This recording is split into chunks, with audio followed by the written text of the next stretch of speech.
Welcome to the Boxing Bookie. We are back. Got a good one for you today. We hit on another parlay. We hit on the Golden Boy parlay, the Golden Boy card. That was Friday night. We hit on the 3-leg parlay. So guys, make sure to join the Patreon. Link is in the description. It's also in that little ticker below. Just $5 a month. It's the lock of the week. It gets you the access to the Discord. In the Discord, we give you all the props, live betting, etc., etc. So join the Patreon. Link is in the description. Just $5 a month. It's the absolute best gambling advice. After you guys do that, head on over to carnivalbar.com. That's carnivalbar.com.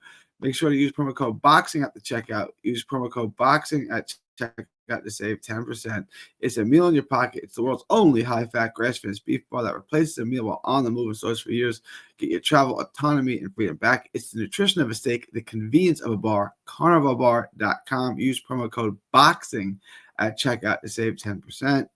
All right, let's get into today's show. We're going to get into the huge fight week. It's the biggest fight week of the year. We're going to get into Teofimo Lopez and Arnold Barboza first. This is a really intriguing fight, a fight that I like a lot.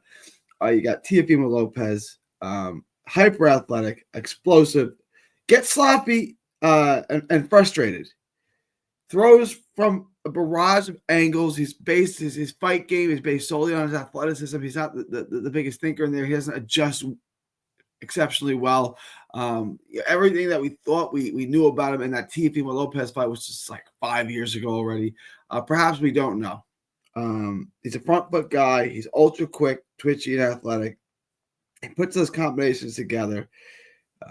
He's powerful. He's dangerous, but flawed. He's so wide open coming in. You can catch him. He's so wide open coming in. If you can sit there and you can time him or you can stand in with him, he's there to be had. Doesn't use his jab enough, doesn't set things up enough. He's got his flaws. He definitely has his flaws.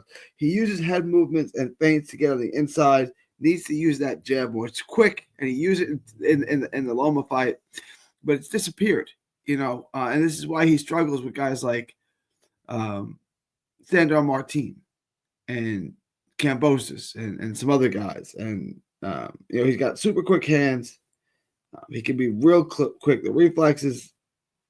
His athleticism and explosiveness is like unmatched, right? He likes to be in the center of the ring and come forward. He circles well. He mixes up his attack well. He does come in. He's not predictable in his combinations. He commits. He throws hard. He fires off so quickly. He's slippery. He can make you miss. He's got all the tools. It's just a matter of putting it together and adjusting to the adjustments of the opposition. And his whole fight game is predicated around his athleticism and power and explosiveness, right? Like it's the speed is an issue for anyone. He's got lightning reflexes, great timing, great twitch, speed on his counter shots. Everything he's got is built around, what's God's given him. He's never really, I don't think he's really ever developed his skills. And that's why at times you can exploit him. He can look ordinary against guys you should be destroying. Barboza is a bit to deal with. Barboza is just the opposite. He's patient. He's calm. He sits back at the jab. You can't get him to come out. You can't get him out of his game plan. You can't rattle him. You can't phase him. You can't entice him into a slugfest. He's so patient. He's so calm. He's so poised. He works behind the jab. He doesn't look like much, but, the guy knows how to win rounds. And this is going to be a problem. He controls and maintains range very well. He uses the ring. He keeps that jab pumping out. He's hard to deal with. You get behind on him. If Teo gets behind on him 4 rounds to 1, it's over.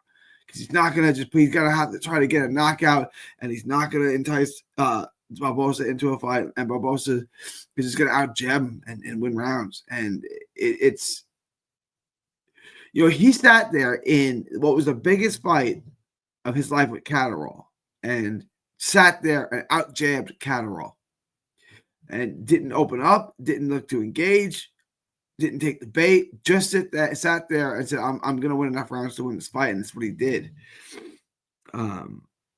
He disrupts your offense. He's really good at timing and slowing the pace of the fight down. The jab, he's mostly a jabber. It's good.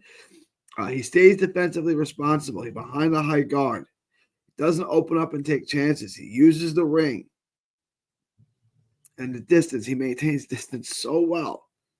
High ring IQ. He just controls. They talk about ring generals, but this guy he's put rounds in the bank and rounds in the bank with his jab, and he just does a little bit more than you do. It's like he took out a measuring cup. He's like, okay, you got this much in your cup. I got to put just a little more. I'm just gonna eke out this round, and he does it so well. He stays so calm and so patient on the outside. Stays on the outside. High IQ, discipline. Not the most talented, not the most naturally gifted guy. It's the guy who knows how to fight. It's hard to hit him clean. He's a low volume guy.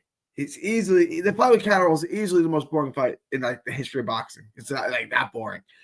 But he just stays based on the outside and controls the range, and he'll score a couple of jabs. So he'll mix in a backhand, and bang, he's won the round. And you've done nothing. He made you miss. He's made you miss. You couldn't close the distance, and he wins the rounds. And it's what he does. And he does that 7 times, and he wins the fight. This is a very, very tough fight. Let me get it pulled up.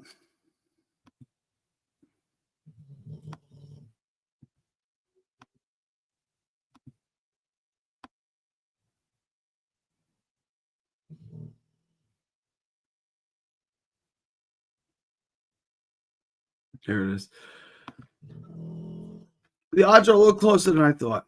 I'm going to go Barboza in this, but the bet I really like is the over. The over is over 500. I also like the fight prop. Does the fight go the distance? Yes, I like that prop. They don't have the knockdown prop. I thought they had the knockdown prop. Okay. So these I like the over and I like Barboza. I like the over and I like Barboza. Plus 180 on Barboza, over 10.5.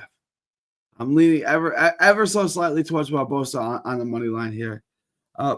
Another bet I like is Barboza by decision at plus 280. If you're going to take Barboza, just take him on the decision. He's not going to knock out Teofimo Lopez. Right. I also like a draw at plus 1,800. There's a lot of bets I like here.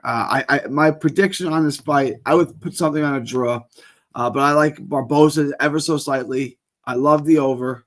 Plus 180, gonna make you $180, obviously. Over 10.5, it's gonna make you $20 on a $100 bet. The fight to go the distance, like that a little better. It's gonna get you 25.64. Barboza Jr. By decision, I like a lot. And then the draw. This is going to be a very close fight. It's going to be very nip and tuck. But I'm leaning towards Barboza in this. I'm leaning towards a little bit of an upset. But the bet I really like is the over and for to go the distance. You can build your parlay around those two. And I would look to do that. All right. Let me know what you guys think. Leave your thoughts, comments below. Please like, share, and subscribe. Follow 3D Boxing blog on all forms of social media. It is April 26th, 2025 from Texas to the world. Thank you and God bless. Don't miss a tweet, post, story, or video. 3D Boxing is on Twitter, Instagram, and Facebook. Hit the subscribe button now to stay inside the ring.